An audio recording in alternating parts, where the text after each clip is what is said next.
নমস্কাৰ আপোনালোক সকলোকে পুনৰবাৰ স্বাগতম নাজমাই মজিদ বন্ধুসকল বলগতে চাওক আজি 9টা গুৰুত্বপূৰ্ণ খবৰ।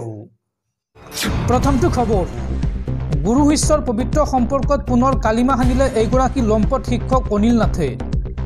নিজ বিদ্যালয়ৰ 22 গৰাকী ছাত্ৰীৰ সৈতে জঘন্য কাণ্ড কৰি নিলম্বিত হৈছে এইগৰাকী শিক্ষক অনিল নাথ আৰু এই ঘটনাক লৈ এতিয়া ৰাজ্যজুৰি প্ৰতিক্ৰিয়া। ছাত্ৰীৰ সৈতে কুকাণ্ড কৰি নিলম্বন হল লম্পট প্ৰধান শিক্ষক অনিল নাথ। নিজ বিদ্যালয়ৰ 22 গৰাকী ছাত্ৰীৰ সৈতে জঘন্য কাণ্ড কৰাৰ অভিযোগ। মৰিগাঁৱৰ এখন মাধ্যমিক বিদ্যালয়ৰ প্ৰধান শিক্ষক অনিল নাথক নিলম্বন। 22 গৰাকী ছাত্ৰীয়ে লিখিত অভিযোগ দাখিল কৰিছিল অনিল নাথৰ বিৰুদ্ধে। ছাত্ৰীক নিজৰ কোঠাত মাতি স্পৰ্শ কৰিছিল গোপন অংগত আৰু ছাত্ৰীৰ ঘৰলৈ গৈ পঢ়া শিকাই দিয়াৰ নামতো কৰিছিল যৌন নিৰ্যাতন। 9 ডিচেম্বৰত পোহৰলৈ আহিছিল প্ৰধান শিক্ষক অনিল নাথৰ এই কুকাণ্ড আৰু এই সন্দৰ্ভত বহু কেইগৰাকী ছাত্ৰীৰ ভাষ্য লৈ CWCৰ প্ৰতিবেদন দাখিল মৰিগাঁও জিলা প্ৰশাসনক আৰু মৰিগাঁও জিলা প্ৰশাসনৰ তদন্তৰ প্ৰতিবেদনৰ ভিত্তিত লম্পট শিক্ষক অনিল নাথক ইতিমধ্যে নিলম্বন কৰা হৈছে। পৰৱৰ্তী খবৰ, ৰাজ্যত পুনৰ সংঘটিত হৈছে আন এক ভয়ংকৰ পথ দুৰ্ঘটনা। এইবাৰ পথৰ পৰা বাগৰি পৰিল এখন মালবাহী টাটা বাহন আৰু এই ভয়ংকৰ পথ দুৰ্ঘটনাত 15 জনৰ অৱস্থা অতি সংকটজনক। 6ৰ পৰা 7খন এম্বুলেন্সেৰে আঘাতপ্ৰাপ্তক লৈ যোৱা হৈছে হাস্পতালত। ৰাজ্যত পুনৰ ভয়ংকৰ পথ দুৰ্ঘটনা। দুৰ্ঘটনাত পতিত 20 জনতকৈ অধিক পুৰুষ মহিলা। আঘাতপ্ৰাপ্ত 15 জনৰ অৱস্থা অতি সংকটজনক, অৰ্থাৎ এই 20 জনৰ ভিতৰত 15 জনৰ অৱস্থা অতি সংকটজনক। 6ৰ পৰা 7খন এম্বুলেন্সেৰে আঘাতপ্ৰাপ্তক লৈ যোৱা হৈছে হাস্পতাললৈ। নিয়ন্ত্ৰণ হেৰুৱাই পথৰ পৰা বাগৰি পৰিল এখন মালবাহী টাটা বাহন আৰু এই মালবাহী টাটা বাহনত যাত্ৰা কৰিছিল 20 জনকৈ লোকে। বকৰ হাহিম লামপাৰাত সংঘটিত হৈছে এই ভয়াৱহ পথ দুৰ্ঘটনা। শান্তিপুৰৰ পৰা হাহিম বাকাৰাপাৰালৈ আহিছিল এই বাহনখন। মৃতকৰ আত্মীয়ৰ ঘৰলৈ আহোঁতেই দুৰ্ঘটনাত পতিত হয় বাহনখন আৰু দুৰ্ঘটনাগ্ৰস্ত বাহনখনৰ নম্বৰ হৈছে AS01 QC 3106।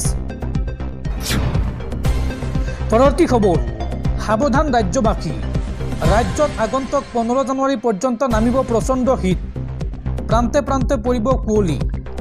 দেশৰ 10খনকৈ ৰাজ্যত জাৰি কৰা হৈছে অৰেঞ্জ এলাৰ্ট। অসম আৰু উত্তৰ পূবতো জাৰি কৰা হৈছে য়েল্লো এলাৰ্ট। ৰাজ্যত অহা 15 জানুৱাৰী পৰ্যন্ত নামিব প্ৰচণ্ড শীত। ৰাজ্যৰ প্ৰান্তে প্ৰান্তে পৰিব কুঁৱলী। দেশৰ 10খনকৈ ৰাজ্যত জাৰি কৰা হৈছে অৰেঞ্জ এলাৰ্ট। কুঁৱলীৰ লগতে হ'ব বৰষুণ। অসম আৰু উত্তৰ পূবতো জাৰি কৰা হৈছে য়েল্লো এলাৰ্ট। এই সময়ছোৱাত ব্যাপক হাৰত নামিব শীত। উত্তৰাখণ্ড, হিমাচল প্ৰদেশ, হাৰিয়ানা, চণ্ডীগড়, দিল্লী, পশ্চিম উত্তৰ প্ৰদেশ, পূব ৰাজস্থান আৰু পশ্চিম মধ্যপ্ৰদেশত হ'ব এই সময়ছোৱাত বৰষুণ। বতৰ বিজ্ঞান কেন্দ্ৰই জাৰি কৰিছে এলাৰ্ট। দৰ্শকসকল আৰু বহুতো গুৰুত্বপূৰ্ণ খবৰ আছে।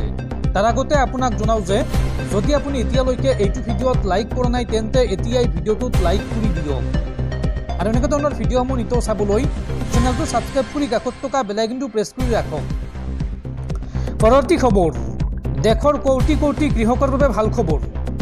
15 ফেব্ৰুৱাৰীৰ ভিতৰত কৰক এটা বিশেষ কাম, শীঘ্ৰেই টকা সোমাব কৃষকৰ বেংক একাউণ্টত।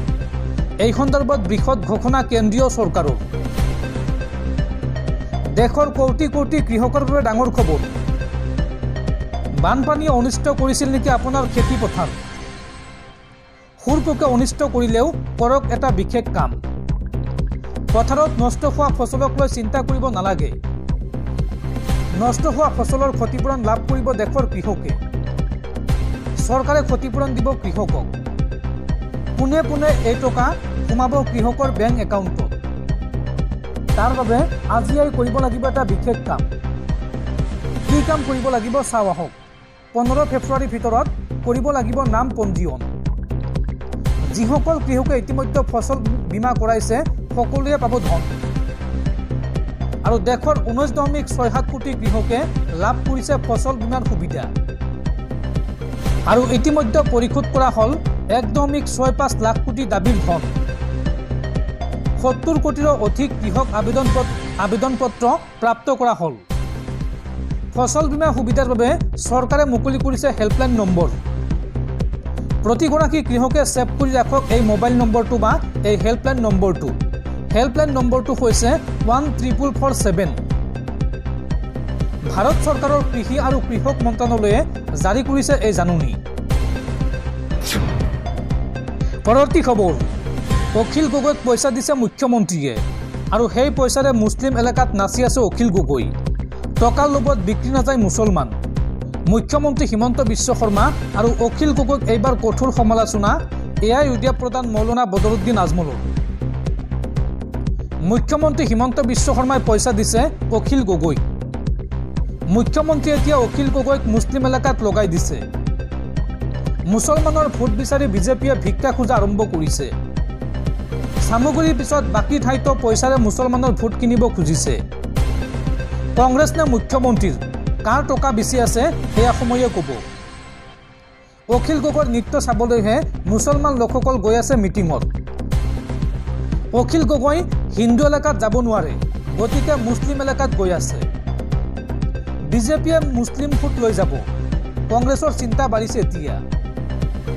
বিধানসভা নিৰ্বাচনত এআইইউডিএফৰ ভোট বেংকত প্ৰভাৱ নপৰে। 26ৰ বিধানসভা নিৰ্বাচনক লৈ সৰব হৈ পৰিল মৌলানা বদৰুদ্দিন আজমল। মুখ্যমন্ত্ৰী হিমন্ত বিশ্ব শৰ্মা, অখিল গগৈ আৰু কংগ্ৰেছক এইদৰে কঠোৰ সমালোচনা কৰে এআইইউডিএফ প্ৰধান মৌলানা বদৰুদ্দিন আজমলে। পৰৱৰ্তী খবৰ, অসমীয়াৰ আয়ুস ৰেখা মহাবাহু ব্ৰহ্মপুত্ৰলৈ অশনি সংকেত। ব্ৰহ্মপুত্ৰৰ ওপৰত এইবাৰ ৰঙা চিনে নিৰ্মাণ কৰিব বিশ্বৰ সৰ্ববৃহৎ নদীবান্ধ। অৰুণাচল প্ৰদেশত প্ৰৱেশৰ পূৰ্বে বৰলুইতৰ গতি ৰুদ্ধ কৰিব চীনে আৰু এই নদীবান্ধ নিৰ্মাণৰ লগে লগে স্তব্ধ হৈ পৰিব পাৰে ব্ৰহ্মপুত্ৰৰ স্বাভাৱিক গতিপথ, যাৰ পৰিপ্ৰেক্ষিতত বিপদত পৰিব অসমবাসী। ব্ৰহ্মপুত্ৰৰ ওপৰত ৰঙা চিনে এইবাৰ নিৰ্মাণ কৰিব বিশ্বৰ সৰ্ববৃহৎ নদীবান্ধ। মানৱ ইতিহাসৰ সৰ্ববৃহৎ নদীবান্ধ প্ৰকল্পত বেইজিঙৰ অনুমোদন। অৰুণাচল প্ৰদেশত প্ৰৱেশৰ পূৰ্বে বৰলুইতৰ গতি ৰুদ্ধ কৰিব চীনে। দুটা পাহাৰত 6টা সুৰংগ খান্দি 20 কিলোমিটাৰ পৰ্যন্ত বোৱাই নিব ব্ৰহ্মপুত্ৰ। 137 বিলিয়ন আমেৰিকান ডলাৰ ব্যয় হ'ব এই নদীবান্ধ প্ৰকল্পত। ভাৰতীয় হিচাপত এই ধনৰ পৰিমাণ হ'ব প্ৰায় 11,71,669 কোটি টকা। ব্ৰহ্মপুত্ৰৰ পৰাই বছৰত 300 বিলিয়ন কিলোৱাট বিদ্যুৎ উৎপাদন কৰিব চীনে আৰু এই নদীবান্ধ নিৰ্মাণৰ লগে লগে স্তব্ধ হৈ পৰিব ব্ৰহ্মপুত্ৰৰ স্বাভাৱিক গতিপথ। ভাৰতৰ সীমান্তত তিব্বততে নিৰ্মাণ কৰা হ'ব এই বৃহৎ প্ৰকল্পটো আৰু এই প্ৰকল্পটো সম্পূৰ্ণ হোৱাৰ পিছত বিপদত পৰিব অসমবাসী। পৰৱৰ্তী খবৰ, বিজেপি নেতাৰ বিৰুদ্ধে এইবাৰ হত্যাৰ অভিযোগ। ৰঙিয়া থানা চৌহদত উত্তপ্ত পৰিস্থিতি। উত্তেজিত শ শ লোকৰ ৰঙিয়া ছ'চাইটি চকত পথ অৱৰোধ। পৰিস্থিতি নিয়ন্ত্ৰণ কৰিবলৈ ঘটনাস্থলীত আৰক্ষী আৰু অৰ্ধসামৰিক বাহিনী মোতায়েন। বিজেপি নেতাই ৰঙিয়াৰ যুৱকক হত্যা কৰাৰ অভিযোগ। যুৱকৰ সন্ধান বিচাৰি শতাধিক ৰাইজে ঘেৰাও কৰিলে ৰঙিয়া থানা। সন্ধানহীন যুৱকক লৈ ৰঙিয়া থানা চৌহদত উত্তপ্ত পৰিস্থিতি। বিজেপি নেতাই বনভোজস্থলীত আক্ৰমণ কৰাৰ পিছতে সন্ধানহীন যুৱক। ৰঙিয়াৰ বিজেপি নেতা হিমাংশু কাকতিয়ে আক্ৰমণ কৰিছিল ধৰ্মেন্দ্ৰ নাথ নামৰ এগৰাকী যুৱকক আৰু এই ঘটনাৰ পিছৰ পৰা ৰহস্যজনকভাৱে সন্ধানহীন হৈ আছে ধৰ্মেন্দ্ৰ নাথ। উত্তেজিত শ শ লোকৰ ৰঙিয়া ছ'চাইটি চকত পথ অৱৰোধ। বিজেপি নেতা হিমাংশু কাকতিৰ বাসগৃহও ঘেৰাও কৰিছে স্থানীয় ৰাইজে আৰু জটিল পৰিস্থিতি নিয়ন্ত্ৰণ কৰিবলৈ আৰক্ষী অৰ্ধসামৰিক বাহিনী মোতায়েন ঘটনাস্থলীত। হিমাংশুৰ গাড়ীত ধৰ্মেন্দ্ৰৰ বাইকৰ খুন্দা লগাক লৈয়ে এই পৰিস্থিতি। প্ৰথমে সামান্য ঘটনাটোক লৈ দুৱাৰৰ মাজত বাক বিতণ্ডা হৈছিল আৰু তাৰ পিছতে ধৰ্মেন্দ্ৰক বহু লোকৰ সন্মুখতে প্ৰহাৰ কৰে হিমাংশুৱে।